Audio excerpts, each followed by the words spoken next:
Panel President Biden this week set out a proclamation limiting immigration at the southern border. The new threshold has already been met, consecutive days of 2,500 persons coming in. So this stops all illegal entry along the border. Asylum seekers can still use an app to make an appointment and enter legally at ports of entry. But with 1,400 appointments per day, they may have to wait a good while.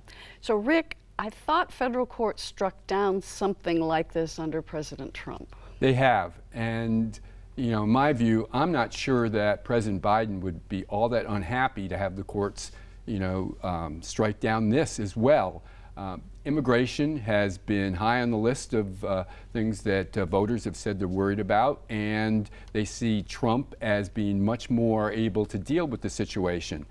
So putting this forward allows Biden to say he's tried something. If the court strikes it down, then he can throw it back to Congress and remind people that it's been Republicans lately that have been dragging their feet. He had put forth a proposal that would have included even more money to deal with this problem, as well as the restrictions, and the Republicans have refused to put it forward. So I think he gets some political mileage out of that. Political mileage, Ty? Well, I think that I think we could look at this not just here in the U.S., but across the world. And populism, the fire of populism receives its oxygen from anti-immigrant fervor. And that we're seeing that right now. And until that fervor dies down, this is going to continue to be an issue. And I don't think it will die down because the global south is going to continue to move north because of climate change. Additionally, we're now at about 14% foreign born. And that is about the most we've ever had. 15% was what it was in the 1920s. And when that happened, that's when the racist immigration laws passed and really limited immigration down to about 5% by 1965 when the new laws came into play. And when that new law came into play, it allowed people from all over the world. And I think that's what has fueled this populism is partly racism and partly the number of foreign born. So Biden is trying to react to that populism, and it's not just happening here, it's all over the world. I think there's please, after you. Oh, I think, what's disheartening about that is that there's not a lot of counter narrative to counter that right-wing populism discourse around immigration and immigrants. And it's not something you can just do in an election year. You have to build that kind of counter narrative to really make the case that immigrants are not the enemies, they're not criminals, they actually can add and are a positive influence on our country. But the Democrats just have basically tried to sort of ignore the issue, I think, and hope that it sort of goes away or that other issues crowd it out, like abortion rights. And I find it very, difficult to see Biden embracing this kind of enforcement-only policy because these policies send messages, right? So maybe politically he doesn't want it to actually go into effect, but it's sending messages and it's framing immigrants in a certain way that in the long term is really harmful, I think.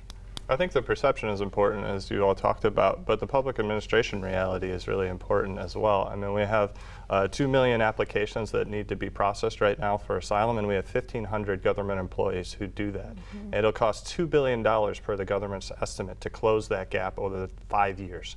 And I don't think there's the will or the capacity to do that, not only from Congress, but from the federal government as well. And so the other issue is that you also have 1.3 million people who have applied for asylum in the U.S. who have been denied, and they have 90 days to leave, and they haven't left. So I think Biden needs to take action as the president. He's running the ship. Even if, as Rick said, if Congress is doing nothing, they look to him to do something.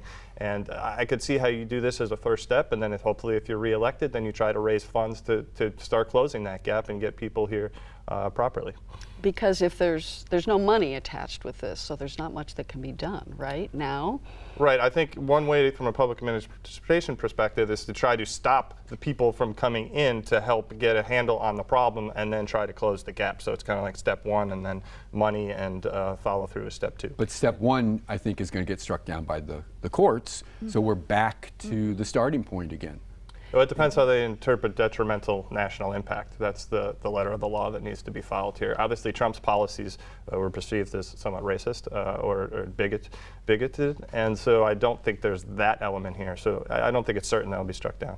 Sarah, I'm wondering how you think this will affect the local congressional races. Elise Stefanik, Brandon Williams, Claudia Tenney.